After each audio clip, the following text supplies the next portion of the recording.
Hello and welcome to F1 Livery Histories, the channel where we take a look back at the different paint jobs, racing trims and sponsor decals adopted by respective Formula 1 teams throughout the eras. Today we'll be taking a look back at the legendary career of a team which over the years has become a part of the very fabric which embodies the spirit of Grand Prix racing. A team which has evolved considerably over time, contesting each and every Formula 1 season since the inception of the World Championship, along the way collecting more race wins and more World Championship successes than any other constructor in the history of the sport. A team universally loved by its legions of loyal fans, known favourably as the Tifosi. Scuderia Ferrari.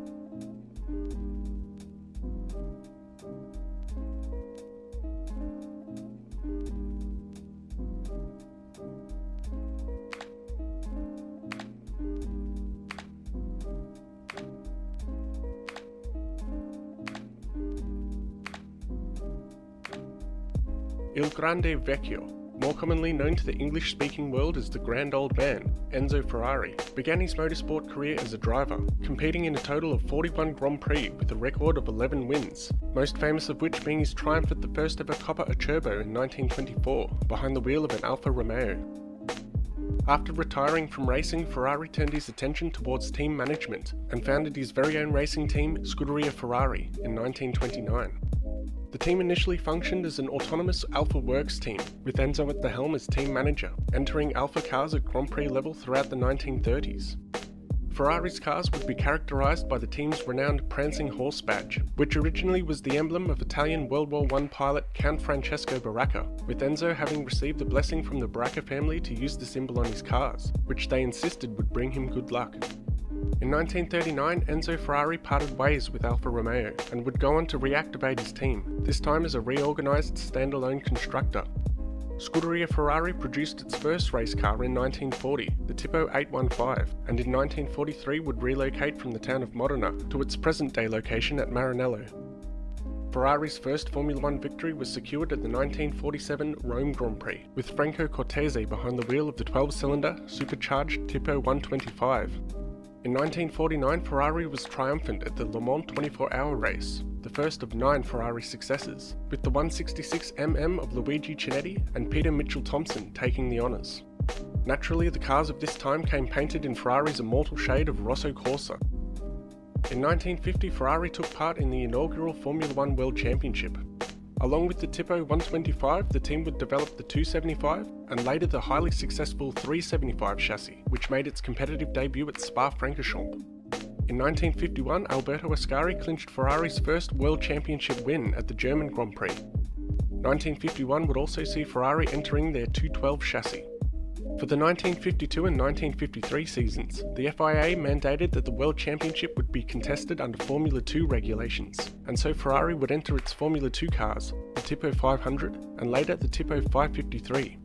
During this period, Ferrari was unmatched on track, with the team's leading driver Alberto Ascari powering his way to successive World Drivers' Championships. Upon the resumption of Formula 1 regulations in 1954, Ferrari would enter the refurbished 555 and 625 chassis, alongside the Lancia D50, as the Italian automaker structured a deal with the Scuderia to race its innovative new Formula 1 chassis. However, Ferrari's association with Lancia would be cut tragically short, when in May 1955, Alberto Ascari lost his life whilst testing a Ferrari sports car at Monza.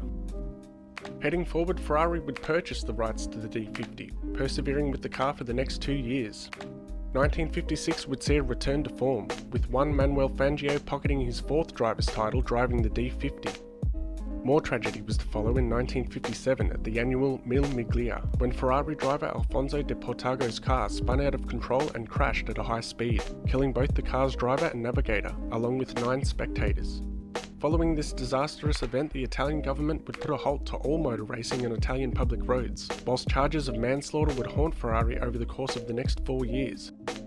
Ferrari would once again find a way to hit back in season 1958, proving to be the class of the field, as Mike Hawthorn became World Drivers' Champion behind the wheel of the new 6-cylinder 246 chassis. Though 2 more of the team's drivers, Peter Collins and Luigi Musso, would lose their lives behind the wheel of a Ferrari during the course of the year. In 1961, Ferrari would produce the mid-engined 156, a car which brought Ferrari its first World Constructors' Championship, along with the Drivers' Crown for Phil Hill. However, the team's celebrations were muted, as during the championship deciding race at Monza, the team's driver Wolfgang von Trips, along with 15 spectators, were killed as a result of a high-speed collision. At the time of his death, von Trips was leading the Formula One World Championship. Following the conclusion of the 1961 season, in what is reflected upon as the walkout, the team's lead designer Carlo Chitti and team manager Romolo Tavoni left Ferrari to establish their own breakaway team. This event would give rise to engineer Mauro Forghieri within the Ferrari ranks. The first Forghieri-designed chassis raced by the team was the V8-powered 158, which came supplied with Shell fuels and Dunlop rubber, making its debut at the 1964 season opener in Monaco. John Surtees would pilot the 158 to World Championship success, and along with his teammates Lorenzo Bandini and Pedro Rodriguez, would net Ferrari its second constructors' mantle. For the final 2 rounds of the 1964 season, the team's drivers would race for the factory-supported American privateer team, NART, which supplied Ferraris painted in blue and white, the national racing colours of the United States. 1964 would also see the 158 chassis developed into the flat 12-powered 1512 model. Ferrari's next Formula One car, the V12-powered 312, would arrive in 1966, competing at Grand Prix level until 1969. Sadly, another tragedy would emerge at the 1967 Monaco Grand Prix, when Ferrari driver Lorenzo Bandini suffered a life-ending crash. The close of the 1960s would signal the end of an era for Ferrari, as in early 1969 Enzo Ferrari sold 50% of his company to fellow Italian automakers Fiat, marking the conclusion of the handmade custom road cars Ferrari had by that point been known for, but also prompting a new beginning for the Scuderia, as the team received a substantial boost in funding from a new set of investors, with Enzo himself remaining at the helm. The end of the 1960s would also herald a change in the direction of the sport as a whole, as the FIA granted unrestricted sponsorship on Formula One cars, a move which would change the look and financial structure of Formula One forever. Ferrari's cars of the late 1960s would now present the logos of the team's technical partners, with names such as Shell, Firestone, Magneti Marelli, Ferrodo, and Champion on full display, and in the years to follow the team's sponsor portfolio would continue to grow. So begins our retrospective on the sponsorship-era liveries of Scuderia Ferrari.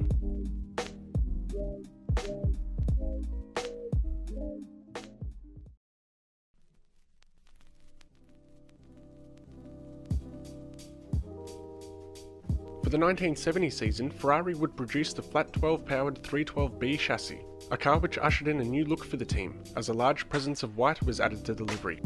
The car's spoilers came painted in white and featured Shell branding, whilst the driver's numbers were now black and surrounded by a large white circle. During the 1971 and 1972 seasons, the team would compete with the updated 312B2 chassis. 1972 would see watch brand Hoyer welcome to the team, seen on the front of the cockpit, whilst the team opted to leave its wings unpainted. 1972 would also see the construction of the Fiorano circuit, a track built for the sole purpose of testing Ferrari cars. In 1973, Ferrari would switch to Goodyear rubber, a move which led to Goodyear adopting what would eventually become a familiar presence on the car's rear wing. Ferrari would also develop its radical 312B3 chassis, a car lovingly referred to as the snowplow. However, performance-wise, the season would prove to be a difficult one for the team, and at the end of the year Ferrari would be pressured by its stakeholders Fiat to discontinue its highly successful sports car program and focus solely on Formula One. In 1974, Ferrari would add white pinstripes to its livery, along with their drivers' names on the car's airbox. The 1974 season would also see Ferrari beginning its long association with Italian fuel suppliers Agip, which added their iconic nuances of yellow to the car. The 1975 South African Grand Prix would see the Formula One debut of arguably Ferrari's most inspirational design, the multi-championship winning 312T. The new car possessed a white airbox, featuring a horizontal Italian tricolour. Niki Lauda would steer the 312T to his first Drivers' Championship, and along with Clay Regazzoni would help capture the Constructors' Championship. The subsequent year Ferrari would repeat its success with the 312T2 by again taking out the Constructors' Championship. The ban on tall airboxes meant the team repositioned its horizontal tricolour to now arch around the car's monocoque, whilst further touches of white were added to the livery which accentuated the car's bodywork. The 1976 season would be best remembered by the Tifosi for Niki Lauda's heroic comeback late in the season, following his horrific crash at the Nürburgring. Ultimately, Lauda would fall just 1 point short of a successive championship mantle. The updated 312 T2B would be the car which netted Ferrari its third Constructors' title in a row in season 1977, as Niki Lauda once again prevailed as Drivers' Champion. It was in 1977 when Ferrari would first run with the logo of its parent company, Fiat, upon its cars. During the season, the team would also test its six-wheeled 312 T6 model, though the car would never appear at Grand Prix level. In 1978, the team made a switch to Michelin rubber, fielding the 312 T3, which saw the livery's touches of white once again conforming with the car's bodywork. The ensuing season saw Ferrari surface as double champions yet again, with its drivers, 1979 world champion Jody Scheckter and Gilles Villeneuve, piloting the 312 T3 and the new 312 T4 chassis. In 1980, Ferrari would race with the final adaptation of the successful 312T chassis in the 312T5. The 312T would be succeeded by Ferrari's initial V6 turbo car, the 126C, which first competed in 1981. New sponsors such as Login and Olivetti would also feature, as seen on the monocoque.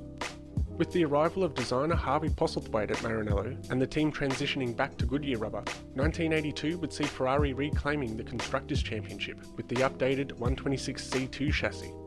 At the fourth round of the season held at Long Beach, Ferrari would run with an inventive double rear wing configuration for its car. The team would also paint its front and rear wings black during the season, along with adding a black panel to the lower portion of the sides of the car. Sadly, tragedy would once again strike during the season, as the team's driver, Gilles Villeneuve, died after an accident during qualifying for the Belgian Grand Prix.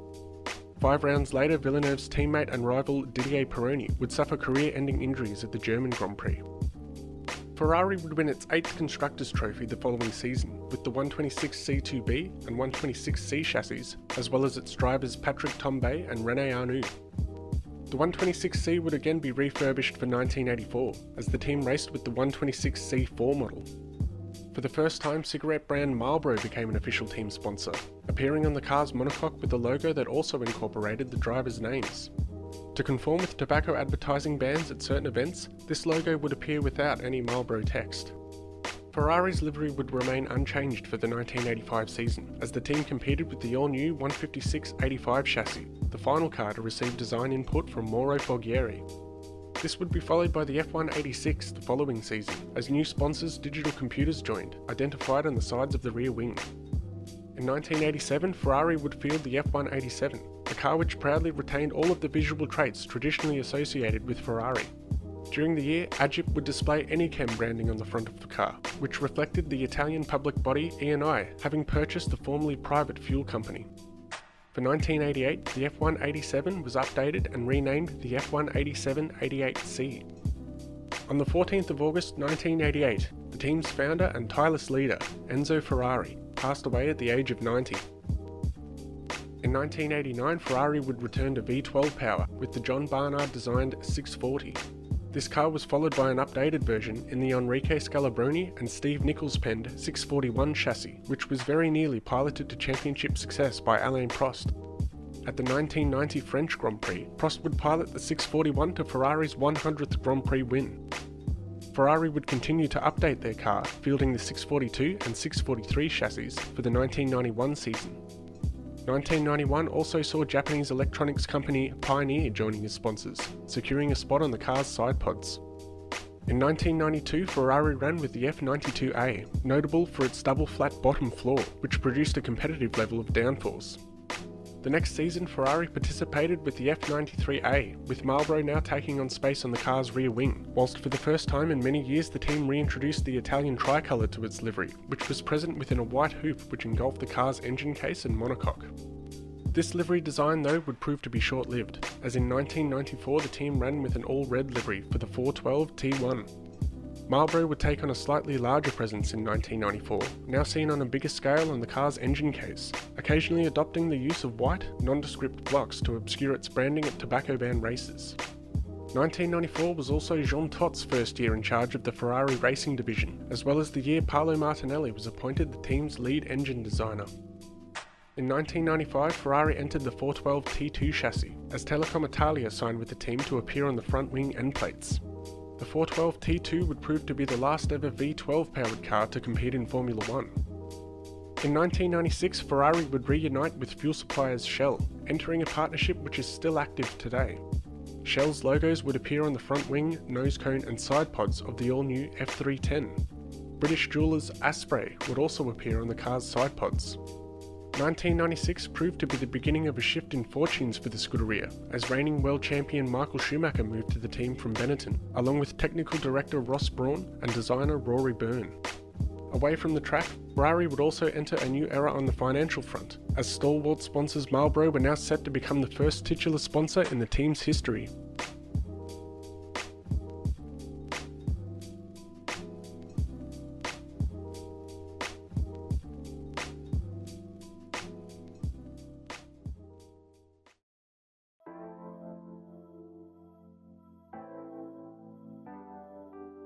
For the 1997 season, Ferrari would compete officially as Scuderia Ferrari Marlboro with the F310B.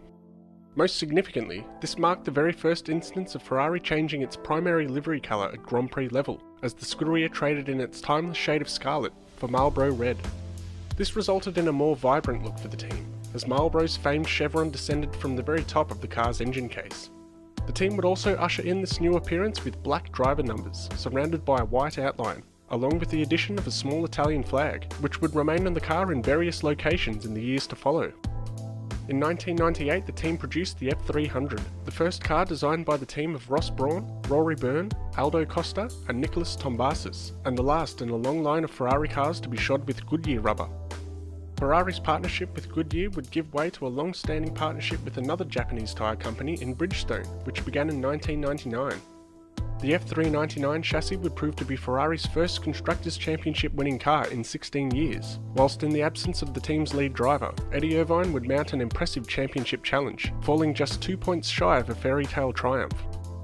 During the year, the team would align with new sponsors in the form of Tic Tac, FedEx, and clothing suppliers Tommy Hilfiger, whilst the team's title sponsor tended to appear with a curtailed version of its logo on the car for rounds held in tobacco-banned countries.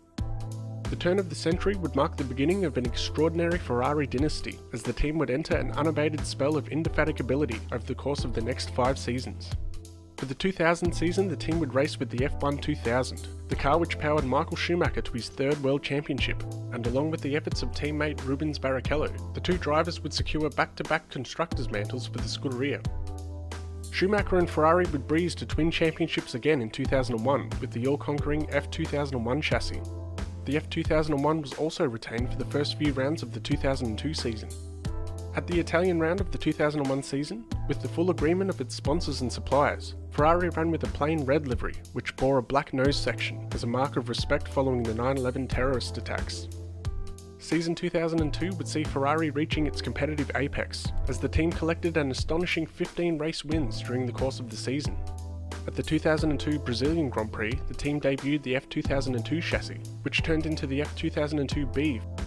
Telecommunications company Vodafone would first partner with Ferrari in season 2002, securing a major deal which saw the company's logo appearing on the car's front wing, nose cone and side pods. The team would also recolour the car's barge boards white and sign supplementary sponsors AMD during the year. The 2003 Spanish Grand Prix saw the debut of the F2003 GA chassis, which helped the team remain at the top, as Ferrari and its driving ace Schumacher celebrated another double championship year. Olympus cameras would also join the team during the year, taking on a minor role in the car's nose cone. Finally, in 2004, Schumacher and Ferrari would once again fend off all challengers to rejoice in 5 successive championship-winning seasons, as the new F2004 chassis proved to be one of the sport's greatest engineering achievements. Ferrari would run with an updated version of the F2004 in the F2004M for the first 2 rounds of the 2005 season, before introducing the F2005 chassis in Bahrain. 2005 would see Ferrari's title sponsor experimenting with the first of its barcode logos during tobacco-bound rounds, as well as the team adding a white circle around the driver's numbers. In 2006, the team raced with a largely unchanged livery, though new sponsors Martini were added to the nose section of the newly produced 248 F1 chassis. This car would be succeeded by the F2007, which in the hands of Felipe Massa and 2007 world champion Kimi Raikkonen lifted Ferrari back to the top of the pack, as the team again claimed dual championship honours. In the process, Raikkonen would net Ferrari its 200th world championship race win at the Chinese Grand Prix. Following on from the departure of Vodafone, Ferrari's 2007 car would take on a rejuvenated look, with white driver's numbers and much more red being added to the livery. Marlboro now appeared in a new font. whilst computer company Acer was now seen in the side pods, and Telecom Italia chose to market its internet service Alice on the new car. At the end of 2007, long-established team principal Jean Todt would hand over the reins to Stefano Domenicali heading into season 2008. Thereupon the team would produce the F2008, the most recent Ferrari Formula 1 car to win the World Constructors' Championship, bringing the team's current total to 16.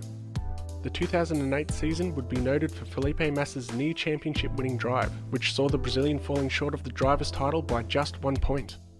On the sponsorship front, Ferrari would secure deals with a pair of Emirati businesses, as investment company Mubadala and airline Etihad were publicised on the nose cone and reverse side of the rear wing, respectively. Though most tobacco sponsorship was officially banned by the sports governing body in 2008, the partnership between Ferrari and Marlboro would continue to exist, as the tobacco company managed to find ways to appear in some form or another on the team's cars. This subtle method of advertising was apparent on the F60 in 2009, when Marlboro's indistinct barcode made up a large focal point of the car's livery. The team's technical partner, Indian software solutions company Tata, purchased space on the car's side pods for the new season, whilst the team added black overtones to the floor and rear of the vehicle. In 2010, Spanish bankers Santander formed a sponsorship agreement with the team, appearing heavily on the all-new F10, showcased on the monocoque, barge boards, side pods and both the car's wings. At the 2010 Turkish Grand Prix, Ferrari celebrated its 800th Formula 1 start with a special edition livery. The following year, the team would race with the Pirelli-shod F150, which, thanks in large part to anti-tobacco laws, did away with Marlboro's barcode branding and presented the team's official logo on the car's engine case. The team would also revert its official name back to Scuderia Ferrari, removing any reference to Marlboro. During the course of the season, the team would also promote its very own amusement park, Ferrari World, on the car's nose cone, whilst devoting the reverse side of its rear wing to the national colours of its homeland. In 2012, the team would produce its most successful car in several seasons, in the Pat Fry and Nicholas Tombazis designed F2012. The new car featured sponsorship from cybersecurity company Kaspersky, whilst the team's small Italian tricolour was now visible on the very tip of the nose cone. In 2013, Ferrari would once again paint a significant portion of its car black, with a wandering white band separating the car's lower section from the traditional red of the upper section. German automotive parts manufacturer Mahle, Australian freighters TNT, and Swiss watchmakers Hublot signed on as team sponsors in 2013, seen on the car's rear wing end plates, nose cone and monocoque. In 2014, the team signed Chinese diesel engine manufacturers Weichai and US postal company UPS as sponsors, both of which appeared on the bodywork of the V6 turbocharged F14T. The end of the 2014 season would see an end to the tenure of its longtime president and chairman, Luca di Montezemolo, whilst the role of team principal shifted from Stefano Domenicali to Marco Mattiacci and eventually to Maurizio Arrivabene before the year's end. Ferrari returned in 2015 with the SF15T chassis, which now featured Brazilian telecom company Claro, along with technical partners Haas Automation, as well as the famous logo of fellow Fiat Group partner Alfa Romeo. The following year, the team fielded the SF16H chassis, which came with a slightly reworked paint job that included a larger amount of white. Newly signed sponsors for 2016 included Ray-Ban and Singer. In 2017, Ferrari took to the track with the SF70H chassis, which reintroduced the team's horizontal Italian tricolour. 2017 proved to be the final year of Ferrari's association with Santander, and in 2018 the new SF71H came with a much less cluttered team livery. New sponsors for 2018 included computer company Lenovo, as well as the returning AMD Group. The 2018 Japanese Grand Prix saw the emergence of Marlboro's Mission Winnow campaign, as the Philip Morris-backed enterprise displayed the logos of its new initiative upon the car in what was effectively a clever way of skirting anti-tobacco advertising laws, keeping their association with Ferrari intact without having to market cigarettes explicitly. The SF90, produced for the 2019 season, would feature Mission Winnow branding in a major way, with large black Mission Winnow logos taking on areas of the car previously held by former title sponsors Marlboro, namely the car's engine case and rear wing. The 2019 season also marked Ferrari's 90th year as a racing entity, and was commemorated on the livery in place of Mission Winnow branding at select events throughout the year. Ferrari would also adopt a matte finish to its bodywork, giving the car a fresh, striking appearance. 2019 also saw the commencement of Mattia Binotto's time at the helm of the Scuderia. Ahead of the scheduled start of the 2020 season, the team lifted the covers off of the SF1000 chassis. The car's SF1000 designation refers to Ferrari's 1000th Grand Prix entry, which was originally due to occur at the 2020 Monaco Grand Prix. However, due to the impact of the global COVID-19 pandemic, it remains to be seen when this special race for the Scuderia will occur. With the 2020 season set to begin sometime over the coming months, Ferrari is set to commence its 71st consecutive season of Grand Prix racing activity. And so, with Formula 1 once again visible on the horizon, here ends our retrospective on the team liveries of Formula 1's crown jewel.